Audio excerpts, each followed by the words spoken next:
YouTubers, Mike Martins here with the Mike Martins channel, bringing you some real estate updates on what's happening on the ground and in Toronto and Vancouver. Toronto and Vancouver residential real estate permits make large declines. So here it is from our friends from Better Dwelling. Canadians invested less in building and improving real estate last year. Interesting. StatsCan data shows the value of residential building permits dropped in November. The declines are being seen across Canada, but Toronto and Vancouver are seeing large declines. Canadian residential building permits value down 1% year to date. Well, 1% isn't much, but when you're seeing declines in Vancouver and in some pockets of Vancouver, double-digit declines in pockets of Vancouver where their value of properties are dropping faster in some places than others. So keep an eye out before you do apply for a building permit, people. And the value of residential building permits across Canada are falling compared to last year. The total value of permits reached $4.734 billion in November, down 3.98% from the month before. This represents a decline of 6.86% from the same month last year. StatsCan attributed the decline to multifamily homes. So here it is. This is the graph right here, guys, on Better Dwelling. So here it is, Canadian residential building permits. And yeah, it's significantly got down. We're back to, let me just record this here. We're back to early 2018, late 2017, early 2018 numbers again. And then the next dip from there will be roughly, I'm looking through here, 2016, October-ish. July, October, next dip.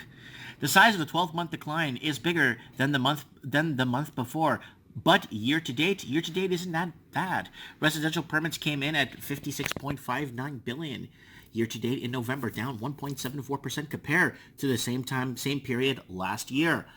Lower, but not quite as low as the monthly number may suggest. Toronto residential building permit value down over 5% year to date. Residential building permits for Toronto are more volatile these days. The total of value reached $854 million in November, up 7.70% from the month before. This represents a decline of 9.3% compared to the same month last year. The monthly swings in Toronto have been incredibly volatile this year. Huge swings. So here it is, Toronto residential building permits. Here it is here for all to see, and yeah, that's not good at all. So there it is from Better Dwelling. And even though there is a big increase in the latest month, Toronto's year-to-date numbers were still lower. The year-to-date total permits reached 10.25 billion in November, down 5.04% from the year before. This is more than double the national average. So then we're back again. This is happening in Sydney, Australia. Same thing. Building permits are down, huge. And land consolidations where they're buying up 50 homes and building one condo tower, that's also kind of starting to dissipate a bit more with the capital restrictions in China, restricting people from bringing money out. Vancouver residential building permits. Here's your graph. Wow. Look at it in January of 2019. Look at that. Take a look at that. It looks like two sky domes and a CN Tower. Sky dome to the left, a sky dome to the right, and a CN Tower in the middle. The whole year was kind of a bust for permit values across Vancouver. The year-to-date value of permits fell to $7.124 billion in November, down 6.65% compared to a year before. The decline brings the level closer to pre-2015 levels of investment before the boom. Lower residential building permits value is an issue across most of Canada. The trend is moving much faster in Toronto and Vancouver, though. Cities that saw a boom of construction, the level appears to be monitoring along with the expansion of household credits. So everything's moving along with people's HELOCs, expenditures, spending habits. A lot of people, I'm going to be really frank with you, a lot of the people that made these decisions to buy at the top of the market, a lot of people that even bought on its way up to the top of the market, a lot of these people 20 years ago would have got credit counseling. they would have gone in and said, you're not buying this, you're going into credit counseling. Back in the day, people cared about people's finances and their futures and making sure they don't make a mistake like this. That's why I've been pumping out content, talking to people, trying to get people to understand that a house is one of the biggest purchases you'll ever make in your life, okay?